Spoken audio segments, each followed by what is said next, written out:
ಆತ್ಮೀಯ H16 ವೀಕ್ಷಕರು, ನಾವು ನಿಮ್ಮ MI ಅಥವಾ ಮಲ್ಲಪ್ಪ ಜೋತಾವರ್. ಆತ್ಮೀಯರೇ, JDS ಯಾಕೋ ಏನೋ ಪೂರ್ತಿ ಮುರುಗುಂಪಾಗ್ತಾ ಇದೆಯಾ?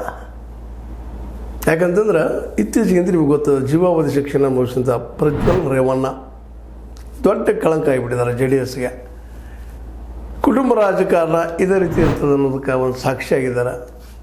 ಈಗ ಜನ ಆ ಪಾರ್ಟಿಯನ್ನು ನಿಧಾನಕ್ಕೆ, ಅದರಲ್ಲೂ ಈ ಒಕ್ಕಲಿಗರಲ್ಲೂ ಸಹಿತ ಸಹಜವಾಗಿ ಒಂದು ಸ್ವಾಯ್ ಮಾಡಿ ಜನ ಈ ಕುಟುಂಬ ಹಿಂಗಾದಾಗ ಏನಪ್ಪ ಅನ್ನುವಂಥ ಮಾತು ಬಂದು ಅವರು ದೂರ ಸರಿತಾ ಇದ್ದಾರಾ ಅನ್ನುವಂಥದ್ದು.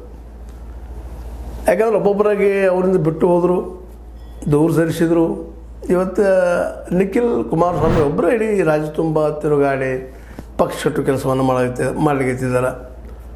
ಇಂಥ ಸಂದರ್ಭದಲ್ಲೇ ಈ ಕೇವಲ ಒಂದೇ ಕುಟುಂಬದ ಜನ ಇದನ್ನೆಲ್ಲ ಕಟ್ಟೋದು ಮಾಡೋದು ಓಡಾಡಿ ನೋಡಿದಾಗ ಸರ್ ಯಾರ್ಯಾದರೂ ಅನ್ಸೋದು, ಯಾರು ಇರಲಿಲ್ಲಪ್ಪ ಇವ್ರ ಜೊತೆಗೆ ಅಂತ. GT ದೇವೇಗೌಡರು ಇಲ್ಲಿ ಹೋದರು, ಸೇಮ್ ಇಬ್ರಾಹಿಮ್ರಂತೆ ಹೊರಗೆ ಹೋಗಿದ್ದಾರೆ, ನಿಮಗೆ ಗೊತ್ತದ, ಆ ಪ್ರಶ್ನೆ ಏನಿಲ್ಲ. ಆದರೆ GT ದೇವೇಗೌಡರು ಇಲ್ಲೇ ಇದ್ರಲ್ಲ ಅನ್ನುವಂಥ ಮತ್ತು ಆದರೆ ಇತ್ತೀಚೆಗೆ ಅವರು ಸಹಿತ ಈ ಪಕ್ಷದ ಸಲುವಾಗಿ ದೂರ ಸರ್ತಾರೆ. ಇವರು ಕೇವಲ ಚುನಾವಣೆಯ ಸಂದರ್ಭದಲ್ಲಿ ಮಾತ್ರ ಉಪಯೋಗ ತೊಗೊಳ್ತಾರೆ, ನಂತರದಲ್ಲಿ ಉಪಯೋಗ ತೊಗೊಂಡ್ಮೇಲೆ ಹೊರಗೆ ಹಾಕಿಬಿಡ್ತಾರೆ ಅನ್ನುವ ಮಾತಿನ ಇತ್ತೀಚೆಗೆ ಅವರು ಆಡಿದ್ದಾರೆ. ಇದರರ್ಥ ಕೇವಲ ಚುನಾವಣೆಗೆ ನಮ್ಮನ್ನು ಉಪಯೋಗ ಮಾಡ್ತಾರೆ, ಒಕ್ಕಲಿಗರ ಓಡಿಸೋ ನಮ್ಮನ್ನು ಉಪಯೋಗ ಮಾಡ್ತಾರೆ, ಮತ್ತೆ ಅದಕ್ಕೂ ಅಲ್ಲ. ಸೇಮ್ ಇಬ್ರಾಹಿಂ ಇದೇ ರೀತಿಯಾಗಿ ಮಾತಾಡಿದರು. ಯಾಕಪ್ಪ ಅಂತಂದ್ರೆ ಮುಸ್ಲಿಂ ಹುಟ್ಟಿನ ಸಲುವಾಗಿ ಇವೆಲ್ಲ ಮಾಡ್ತಾ ಇರ್ತಾರೆ ನಾಟಕ ಅಂತೇಳಿ